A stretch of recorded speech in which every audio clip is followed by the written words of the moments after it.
प्यारे बच्चों नमस्कार। आज की ऑनलाइन कक्षा में आपका स्वागत है।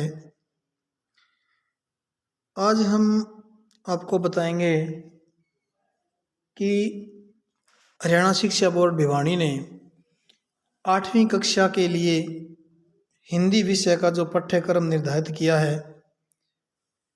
उसके विषय में, और अब जो 8वीं की परीक्षा होगी वो भिवानी बोर्ड आयोजित करवाएगा और वही लेगा, तो आपको अच्छे से तैयारी करनी है।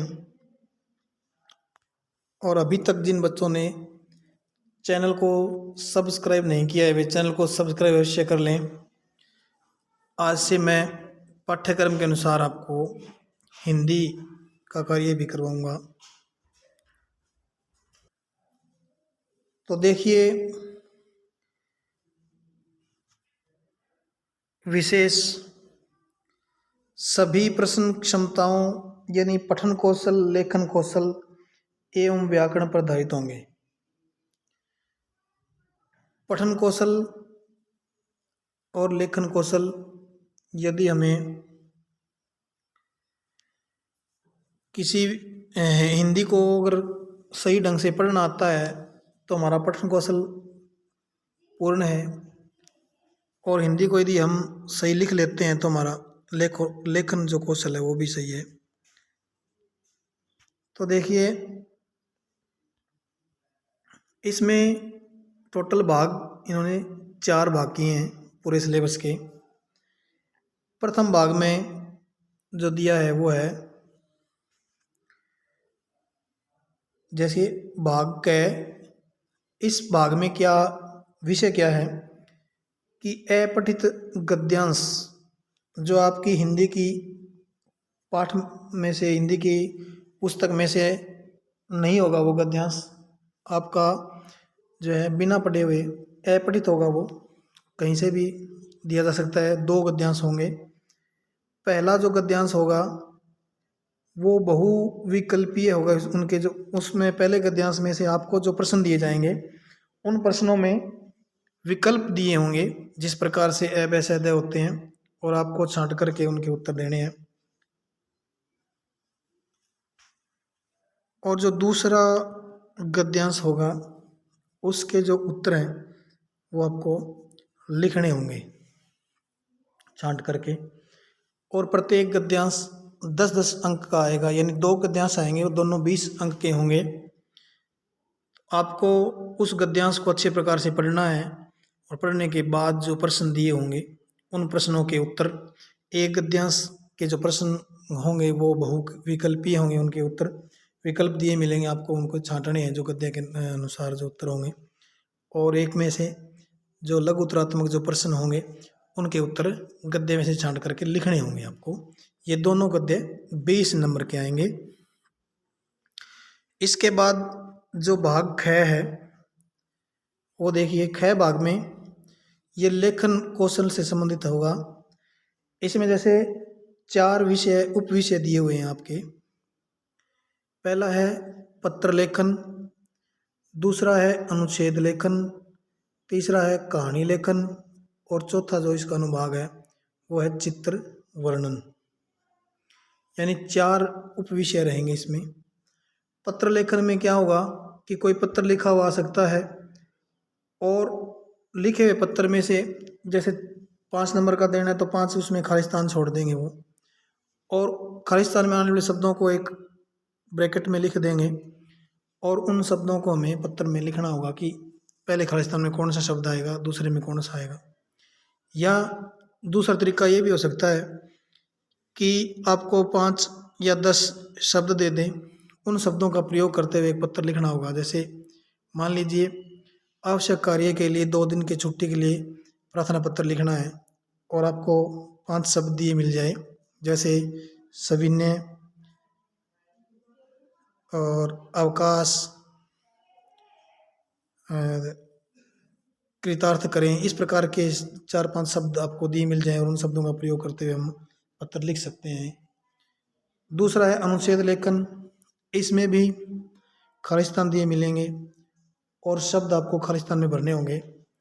इसी प्रकार कहानी लेखन 10 शब्द दिए मिलेंगे और आपको कहानी है वो लिखनी होगी।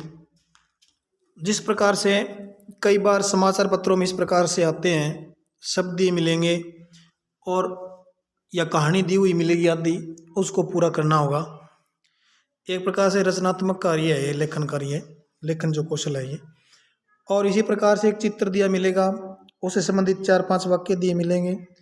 उन वाक्यों में खाली स्थान हो सकते हैं और उनको आपको जो खाली स्थानों को दिए हुए शब्द चुन करके भरने होंगे। इस प्रकार से जो क भाग है वो 20 नंबर का था और ख भाग जो है वो कुल 30 अंक का होगा। इसी प्रकार से जो ग भाग दिया हुआ है ये ग भाग जो होगा वो ग भाग व्याकरण पर आधारित रहेगा। व्याकरण से संबंधित प्रश्न इसमें पूछे जाएंगे और वो प्रश्न वस्तुनिष्ठ भी हो सकते हैं और बहुविकल्पीय भी हो सकते हैं, दोनों प्रकार के होंगे वो।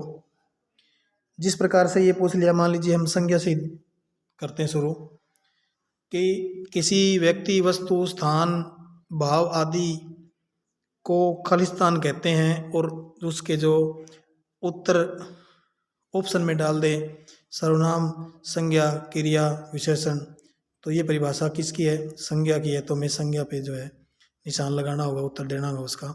इस प्रकार से छांटने भी आ सकते हैं और सीधा भी पूछ सकते हैं कि संज्ञा की परिभाषा लिखो या जातिवाचक संज्ञा की परिभाषा लिखो या वचन कितने होते हैं, कारक किसे कहते हैं। इस प्रकार से देखो ये क्या क्या लगते हैं इसमें, संज्ञा है, सर्वनाम है, क्रिया है, विशेषण है, लिंग है, वचन है, कारक, संधि, उपसर्ग और इसके बाद प्रत्यय, समास, विलोम पद, पर्यायवाची शब्द और मुहावरे।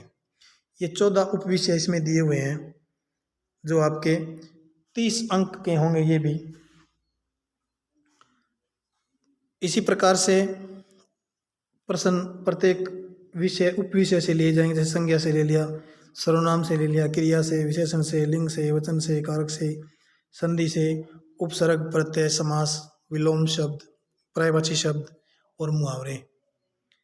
ये टोटल 14 उपविषय रहेंगे। इनमें से प्रश्न पूछे जाएंगे बहुविकल्पीय भी और वस्तुनिष्ठ भी। और ये जो पूरा पूरा भाग है वो 30 अंक का होगा। यानी प्रथम भाग जो था पठन कौशल पे को आधारित, जिसमें 2 गद्यांश आएंगे, उनके प्रश्न गद्यांशों में से प्रश्नों के उत्तर देने होंगे, वो 20 अंक का है। दूसरा जो भाग है लेखन कौशल पर आधारित, इसमें से हम एक प्रकार से रचनात्मक कह सकते हैं उसको, पत्र लेखन, अनुच्छेद लेखन, कहानी लेखन, चित्र वर्णन, ये भी 30 अंक का होगा। 30 और 20 50 और 30 अंक का जो व्याकरण है हमारी वो होगी 80। और 20 नंबर का जो है वो पेपर तो 80 का ही आएगा और 20 अंक जो है विद्यालय आपके जो है व्यवहार, समग्र व्यवहार को देख करके अंक दिए जाते हैं उसमें, कि आपने किस प्रकार की परफॉर्मेंस इस कक्षा में की है, किस प्रकार का आपका अनुशासन रहा, किस प्रकार आपने जो अपनी अभ्यास पुस्तिका नोटबुक को पूरा किया कि नहीं किया, कोई प्रोजेक्ट वर्क दिया है तो आपको आपने उनको उसको पूरा किया कि नहीं किया, कितना पूरा किया, उसके अनुसार आपको ये। और दूसरी इसमें हाजिरी का भी विशेष महत्व होती है कि आप विद्यालय कितने दिन आए, उसके आधार पर भी अंक जो है अलग अलग डिवाइडेशन होती है, उसके अनुसार ये अंक दिए जाते हैं। तो कुल ये 100 अंक होंगे, यानी कि पेपर आपका 80 का ही होगा, 20 अंक विद्यालय स्तर पे आपको दिए जाएंगे। तो इस प्रकार से सिलेबस आना है। तो आज की कक्षा में हम संधि का अध्ययन करेंगे। धन्यवाद।